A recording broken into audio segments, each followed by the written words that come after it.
త్రిమత ఏకైక గురువు, ఆధ్యాత్మిక సామ్రాజ్య చక్రవర్తి, శతాధిక గ్రంథకర్త, హిందూ జ్ఞాన ధర్మ ప్రదాత, సంచలనాత్మక రచయిత, త్రైత సిద్ధాంత ఆదికర్త శ్రీ శ్రీ శ్రీ ఆచార్య ప్రబోధానంద యోగీశ్వర దివ్యచరణాలకు నా సాష్టాంగ ప్రణామాలు.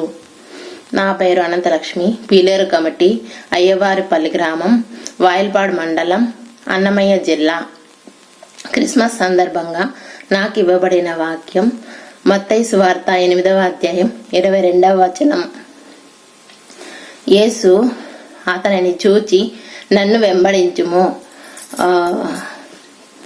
మృతులు తమ మృతులను పాతిపెట్టుకొని నిమ్మని చెప్పెను. యేసు శిష్యులలో ఒకడు తన తండ్రి చనిపోగా పాతిపెట్టుకొని పోయి వచ్చేదను, నాకు సెలవివ్వండి అని అడుగగా యేసు చెప్పిన మాటలు పై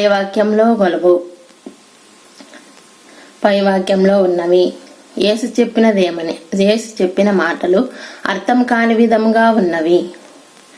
యేసు చెప్పినదేమని కొందరు ఆలోచించసాగారు. ఈ విషయమై మనం ఆలోచిస్తే ప్రపంచంలోని మనుషులను రెండు వర్గములుగా విభజించవచ్చును. ఒకటి, జ్ఞానం తెలిసి యోగముగా ఆచరించువారు నిత్య జీవనానికి అర్హులు. ఇటువంటి వారు నిత్య జీవనాన్ని పొందుదురు. ఇటువంటి జ్ఞానానికి అర్హులైన వారు మృతుడుగా లెక్కించబడరు. వీరు భూమి మీద చాలా అరుదుగా ఉందరు. కావున నిత్య జీవనానికి అర్హులైన వారిని మోక్షం పొందువారిగా లెక్కించబడుదురు. జ్ఞానం తెలియక యోగముగా ఆచరించని వారు మృత్యువాత పడువారిదిగా లెక్కించబడుదురు. ఇటువంటి వారు ఎప్పటికీ నిత్య జీవనాన్ని పొందరు. వీరిని మృత్యువాత పడువారిగా మృతుడిగా లెక్కించవచ్చును. అందువలన యేసు మృతులు తమ మృతులను పాతిపెట్టుకొని నిమ్మని చెప్పెను,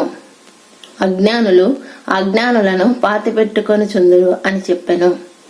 అందువలన యేసు తన శిష్యునితో, నువ్వు జ్ఞానం తెలిసిన వానివి, అజ్ఞానులను పాతిపెట్టుకొని చుందురు, నన్ను వెంబడించుము అని పై వాక్యంలో చెప్పారు. ఆత్మబంధువులకు నమస్కారం. అద్వితీయ కుమారునికి నా సాష్టాంగ ప్రణామాలు.